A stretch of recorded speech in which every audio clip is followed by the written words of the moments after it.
ನಮಸ್ತೆ ಸ್ನೇಹಿತರೆ, ಇವತ್ತು ನಾವು ಶಿಶು ಮನೋವಿಜ್ಞಾನದಲ್ಲಿ ವಿಕಾಸ ಬೆಳವಣಿಗೆಯ ಬಗ್ಗೆ ತಿಳ್ಕೊಳ್ಳೋಣ. ಬೆಳವಣಿಗೆ ಮತ್ತು ವಿಕಾಸ ಒಂದೇ ಅರ್ಥ ಕೊಡುವ ಪದಗಳೆಂದು ಬಳಕೆಯಲ್ಲಿ ಬಳಸಿದರೂ ಕೂಡ ಮನೋವೈಜ್ಞಾನಿಕವಾಗಿ ಎರಡೂ ಭಿನ್ನವಾಗಿ ಹಾಗೆ ಪರಸ್ಪರ ಪೂರಕವಾಗಿರುವಂಥದ್ದು. ವಿಕಾಸ ಮತ್ತು ಬೆಳವಣಿಗೆ ಬೇರೆ ಬೇರೆ ಅರ್ಥವನ್ನು ಕೊಡ್ತದೆ. ಇದರಿಂದ ತುಂಬಾ ಪ್ರಶ್ನೆಗಳು ಇರ್ತದೆ. ಸಾಮಾನ್ಯ ಅರ್ಥದಲ್ಲಿ ವ್ಯಕ್ತಿಯಲ್ಲಿ ಆಗುವಂತಹ ಗುಣಾತ್ಮಕ ಬದಲಾವಣೆಯನ್ನು ವಿಕಾಸ ಅಂತ ಕರೆಯುವಂಥದ್ದು. ವಿಕಾಸ ಅಂದರೆ ವ್ಯಕ್ತಿಯ ದೇಹದಲ್ಲಿ ಆಗುವಂತಹ ಗುಣಾತ್ಮಕ ಬದಲಾವಣೆ ಇದೆಯಲ್ಲ, ಅದು ವಿಕಾಸ ಆಗಿರ್ತದೆ. ವ್ಯಕ್ತಿಯ ದೇಹದಲ್ಲಿ ಆಗುವಂಥ ಗುಣಾತ್ಮಕ ಬದಲಾವಣೆ ಅಂದರೆ ವ್ಯಕ್ತಿಯ ರೀತಿ ನೀತಿಗಳು, ವ್ಯಕ್ತಿಯ ಬುದ್ಧಿವಂತಿಕೆ, ವ್ಯಕ್ತಿಯ ವರ್ತನೆ, ಇವಿಷ್ಟು ಇದಕ್ಕೆ ಉದಾಹರಣೆಯಾಗಿದೆ. ಮಗುವಿನ ಮಾನಸಿಕ, ಭಾವನಾತ್ಮಕ, ಸಾಮಾಜಿಕ ವಿಕಾಸಕ್ಕೆ ಸಂಬಂಧಿಸಿರುವಂಥದ್ದು. ರೋಡ್ನಿಕ್ಕರವರ ಪ್ರಕಾರ ಯಾವ ವಸ್ತುವನ್ನು ಸುಲಭವಾಗಿ ಅಳತೆಗೆ ತೆಗೆದುಕೊಂಡು ಮೌಲ್ಯಮಾಪನ ಮಾಡಲು ಯೋಗ್ಯವಾಗುವುದು ಅದನ್ನು ವಿಕಾಸ ಅಂತ ಕರೆಯುವಂಥದ್ದು. ಬೆಳವಣಿಗೆ ಅಂತ ಬಂದಾಗ ಸಾಮಾನ್ಯವಾಗಿ ಬೆಳವಣಿಗೆ ಎನ್ನುವಂಥ ಅರ್ಥದಲ್ಲಿ ವ್ಯಕ್ತಿಯಲ್ಲಿ ಕಾಲದಿಂದ ಕಾಲಕ್ಕೆ ತನ್ನ ದೈಹಿಕ, ಭೌತಿಕ, ಸಾಮಾಜಿಕವಾಗಿ ವಿಕಾಸಗೊಳ್ಳುವುದನ್ನು ಬೆಳವಣಿಗೆ ಅಂತ ಹೇಳುವಂಥದ್ದು. ದೇಹದ ತೂಕ, ವ್ಯಕ್ತಿಯ ಎತ್ತರ, ದೇಹದ ಗಾತ್ರ. ದೇಹದ ತೂಕ, ವ್ಯಕ್ತಿಯ ಎತ್ತರ, ದೇಹದ ಗಾತ್ರ, ಇದು ಮಾನವನಲ್ಲಾಗುವ ಪರಿಮಾಣಾತ್ಮಕ ಬದಲಾವಣೆ. ಮಾನವನಲ್ಲಾಗುವ ಪರಿಮಾಣಾತ್ಮಕ ಬದಲಾವಣೆ ಬೆಳವಣಿಗೆ ಆಗಿರುವಂಥದ್ದು. ವಿಕಾಸ ಮತ್ತು ಬೆಳವಣಿಗೆಗೆ ವ್ಯತ್ಯಾಸಗಳಿದೆ. ವಿಕಾಸ ಮತ್ತು ಬೆಳವಣಿಗೆಯ ನಡುವೆ ವ್ಯತ್ಯಾಸಗಳಿದೆ. ಆ ವ್ಯತ್ಯಾಸಗಳು ಅಂತ ಹೇಳಿದಾಗ ವಿಕಾಸ ವಿಶಾಲವಾದ ಅರ್ಥವನ್ನು ಹೊಂದಿದೆ, ಬೆಳವಣಿಗೆ ಸಂಕುಚಿತ ಅರ್ಥವನ್ನು ಹೊಂದಿರುವಂಥದ್ದು. ವಿಕಾಸ ವಿಶಾಲವಾದ ಅರ್ಥವನ್ನು ಹೊಂದಿದೆ, ಬೆಳವಣಿಗೆಯು ಏನಾಗಿದೆ, ಸಂಕುಚಿತ ಅರ್ಥವನ್ನು ಹೊಂದಿದೆ. ವಿಕಾಸ ಹುಟ್ಟಿನಿಂದ ಸಾಯುವವರೆಗೆ ಆಗುತ್ತಲೇ ಇರುತ್ತದೆ. ವಿಕಾಸ ಹುಟ್ಟಿನಿಂದ ಸಾಯುವ ತನಕ ಆಗುತ್ತಲೇ ಇರುತ್ತದೆ.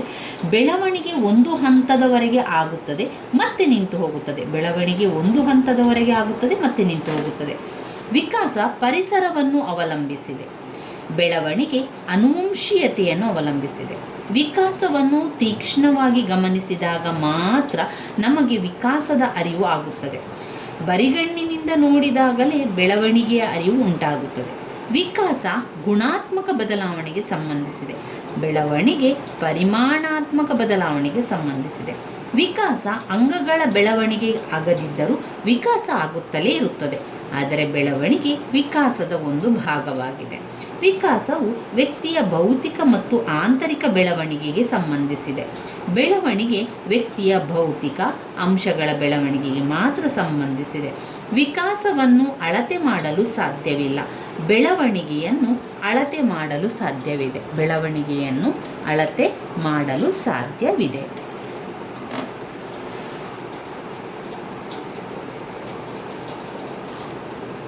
ವಿಕಾಸದ ಸಾರ್ವತ್ರಿಕ ತತ್ವಗಳನ್ನು ನೋಡುವ. ಅನುವಂಶೀಯತೆ ಮತ್ತು ಪರಿಸರಗಳ ನಡುವಿನ ಅನ್ಯೋನ್ಯ ಕ್ರಿಯೆಯ ಫಲಿತವೇ ವಿಕಾಸ. ವ್ಯಕ್ತಿಯಲ್ಲಿ ಅಂತರ್ಗತವಾಗಿರುವ ಅನುವಂಶೀಯ ಅಂಶಗಳು ಮತ್ತು ಪರಿಸರದ ಅಂಶಗಳು ವ್ಯಕ್ತಿಯ ವಿಕಾಸದ ಮೇಲೆ ಪ್ರಭಾವ ಬೀರುತ್ತದೆ. ಇವೆರಡರನ್ನು ಪ್ರತ್ಯೇಕಿಸಲು ಸಾಧ್ಯವಿಲ್ಲ, ಒಂದೊಂದು ಕೂಡ ಪ್ರಭಾವಿಸುವಂಥದ್ದು. ಎರಡನೇದು, ವಿಕಾಸ ನಿರಂತರ ಪ್ರಕ್ರಿಯೆಯಾಗಿದೆ. ವಿಕಾಸ ಎನ್ನುವಂಥದ್ದು ನಿರಂತರ ಪ್ರಕ್ರಿಯೆಯಾಗಿದೆ. ವಿಕಾಸವು ವ್ಯಕ್ತಿಯ ಜೀವನ ಉದ್ದಕ್ಕೂ ನಡೆಯುವ ನಿರಂತರ ಪ್ರಕ್ರಿಯೆಯಾಗಿದೆ. ಹುಟ್ಟಿನಿಂದ ಮರಣದವರೆಗೆ ವಿಕಾಸ ನಡೆಯುತ್ತಲೇ ಇರುತ್ತದೆ. ಮೂರನೇದು, ವಿಕಾಸವನ್ನು ತೀಕ್ಷ್ಣವಾಗಿ ಗಮನಿಸಿದಾಗ ವೀಕ್ಷಿಸಲು ಸಾಧ್ಯ. ವಿಕಾಸವು ಮೇಲ್ನೋಟಕ್ಕೆ ಕಾಣಿಸುವ ಪ್ರಕ್ರಿಯೆಯಲ್ಲ, ತುಂಬ ಸೂಕ್ಷ್ಮವಾಗಿ ವೀಕ್ಷಿಸಿದಾಗ ಮಾತ್ರ ಗೋಚರಿಸುತ್ತದೆ. ವಿಕಾಸ ಒಂದು ಕ್ರಮಬದ್ಧ ವಿನ್ಯಾಸಕ್ಕೆ ಅನುಗುಣವಾಗಿ ನಡೆಯುತ್ತದೆ. ಎಲ್ಲ ವ್ಯಕ್ತಿಗಳಲ್ಲಿಯೂ ವಿಕಾಸ ಒಂದು ಕ್ರಮಬದ್ಧ ವಿನ್ಯಾಸವನ್ನು ಪಾಲಿಸುತ್ತದೆ ಮತ್ತು ವಿವಿಧ ಹಂತದ ವಿಕಾಸ ಕ್ರಿಯೆಗಳಲ್ಲಿ ಹೆಚ್ಚಿನ ಮಟ್ಟದ ಹೋಲಿಕೆಯನ್ನು ಕೂಡ ಕಾಣಬಹುದು. ವಿಕಾಸವು ಯಾವಾಗಲೂ ಸಾಮಾನ್ಯತೆಯಿಂದ ನಿರ್ದಿಷ್ಟದೆಡೆಗೆ ಸಾಗುತ್ತದೆ. ಮಗುವಿನ ವಿಕಾಸ ಎಲ್ಲ ಹಂತಗಳಲ್ಲೂ ನಿರ್ದಿಷ್ಟ ಚಟುವಟಿಕೆಗಳಿಗಿಂತ ಮೊದಲು ಸಾಮಾನ್ಯ ಚಟುವಟಿಕೆ ಕಂಡುಬರುತ್ತದೆ. ಮಗುವಿನ ಅನುಕ್ರಿಯೆಗಳು ನಿರ್ದಿಷ್ಟವಾಗಿರುವುದಕ್ಕಿಂತ ಮೊದಲು ಸಾಮಾನ್ಯವಾಗಿರುತ್ತದೆ. ವಿಕಾಸದ ಪ್ರಮುಖ ಹಂತಗಳು. ಇದು ತುಂಬಾ ಮುಖ್ಯವಾಗಿರುವಂಥದ್ದು. ಮನೋವಿಜ್ಞಾನಗಳ ವಿಕಾಸದ ಹಂತಗಳು ಬೇರೆ ಬೇರೆ ಹಂತಗಳಲ್ಲಿರ್ತದೆ.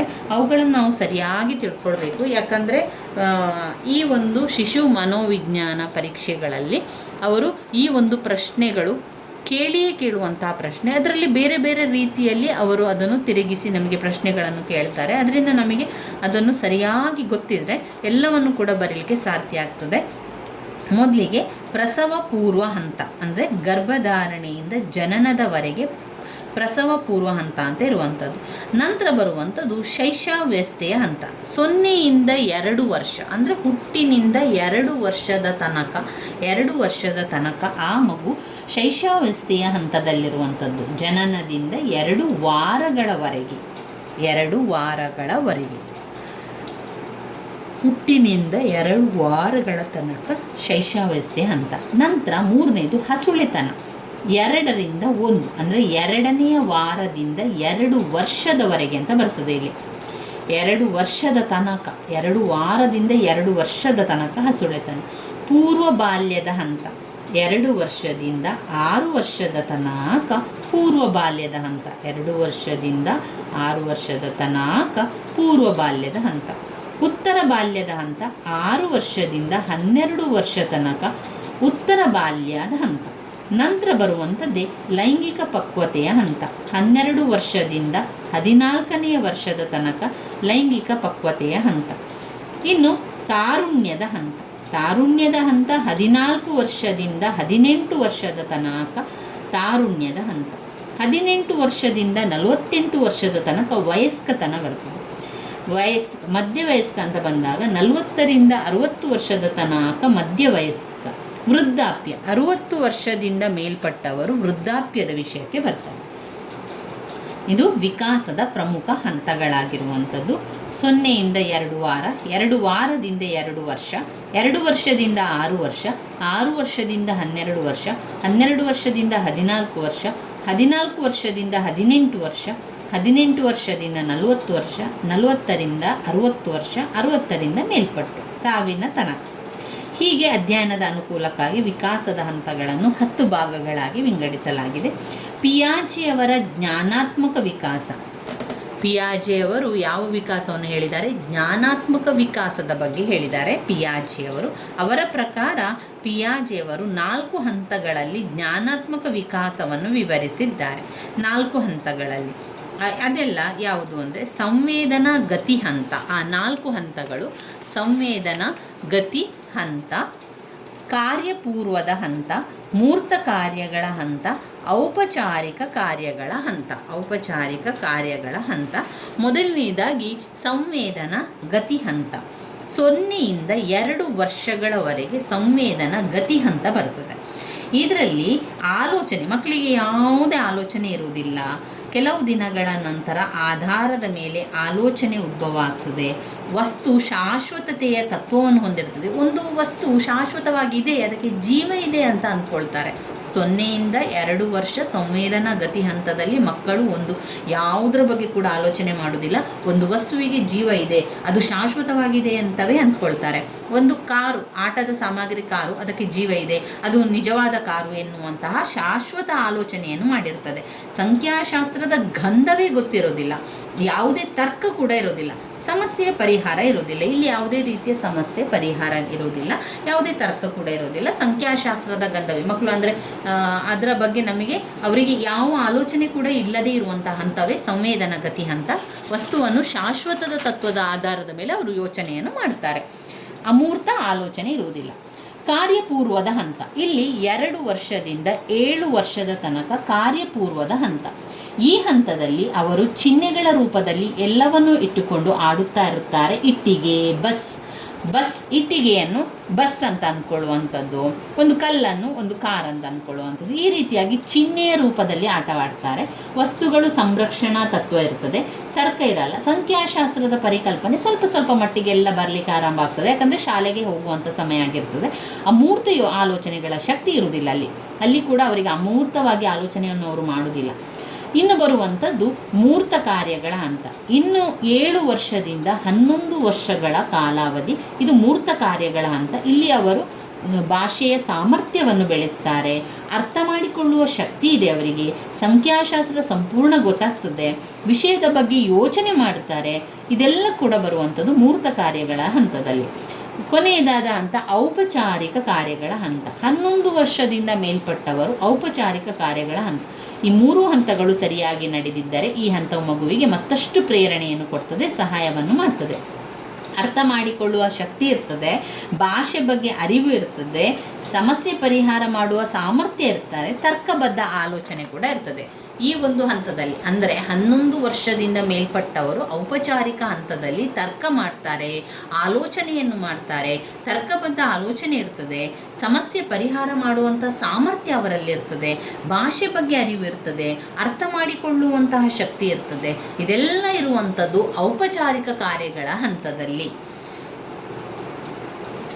ಒಂದು ವಸ್ತುವಿನ ಶಾಶ್ವತತೆಯ ಬಗ್ಗೆ ತಿಳ್ಕೊಳ್ಳೋದು ಅವರು 0 ಇಂದ 2 ವರ್ಷ ಸಂವೇದನ ಗತಿ ಹಂತದಲ್ಲಿ ಆಗಿರ್ತದೆ. ನಂತರ ಅವರು ಅಮೂರ್ತ ಆಲೋಚನೆ ಇರುವುದಿಲ್ಲ. ಕಾರ್ಯಪೂರ್ವದ ಹಂತದಲ್ಲೂ ಕೂಡ ಅಮೂರ್ತ ಆಲೋಚನಾ ಶಕ್ತಿ ಇರೋದಿಲ್ಲ. ಔಪಚಾರಿಕ ಕಾರ್ಯದ ಹಂತಕ್ಕೆ ಬಂದಾಗ ಅವರು ಆಲೋಚನೆಯನ್ನು ಮಾಡಲಿಕ್ಕೆ ಆರಂಭ ಮಾಡುವಂಥದ್ದು. ಇವಿಷ್ಟು ಜ್ಞಾನಾತ್ಮಕ ವಿಕಾಸದ ಹಂತ, ಪಿಯಾಜೆಯವರ ಜ್ಞಾನಾತ್ಮಕ ವಿಕಾಸದ ಹಂತಗಳಲ್ಲಿ ಬರುವಂಥದ್ದು. ಇವಿಷ್ಟು ವಿಕಾಸದ ಬೆಳವಣಿಗೆಯ ಪಾಠಗಳಲ್ಲಿ ನಾವು ತಿಳ್ಕೊಳ್ಬೇಕಾಗಿರುವಂಥದ್ದು. ವಿಕಾಸ ಮತ್ತು ಬೆಳವಣಿಗೆ ಕೂಡ ಅದು ಕೂಡ ಬೇರೆ ಬೇರೆ ಅರ್ಥದಲ್ಲಿ ಬರುವಂಥದ್ದು. ವಿಕಾಸ ಎನ್ನುವಂಥದ್ದು ಗುಣಾತ್ಮಕ ಬದಲಾವಣೆ, ಹಾಗೆಯೇ ಬೆಳವಣಿಗೆ ಎನ್ನುವಂಥದ್ದು ಪರಿಮಾಣಾತ್ಮಕ ಬದಲಾವಣೆ ಆಗಿರ್ತದೆ. ಇನ್ನು ಇದರಲ್ಲಿ ಬರುವಂಥದ್ದು ಪರಿಸರ ಮತ್ತು ಆನುವಂಶೀಯತೆ. ಮುಂದಿನ ವಿಡಿಯೋದಲ್ಲಿ ನಾವು ಪರಿಸರ ಮತ್ತು ಆನುವಂಶೀಯತೆಯ ಬಗ್ಗೆ ಕೂಡ ತಿಳ್ಕೊಳ್ಳುವ ಸ್ನೇಹಿತರೆ. ನನ್ನ ವಿಡಿಯೋಸ್ ಎಲ್ಲ ನಿಮಗೆ ಇಷ್ಟ ಆಗಿದ್ದರೆ ಲೈಕ್ ಕೊಡಿ, ಶೇರ್ ಮಾಡಿ, ಹಾಗೆ ಸಬ್ಸ್ಕ್ರೈಬ್ ಮಾಡಲಿಕ್ಕೆ ಮರಿಬೇಡಿ. ಧನ್ಯವಾದಗಳು.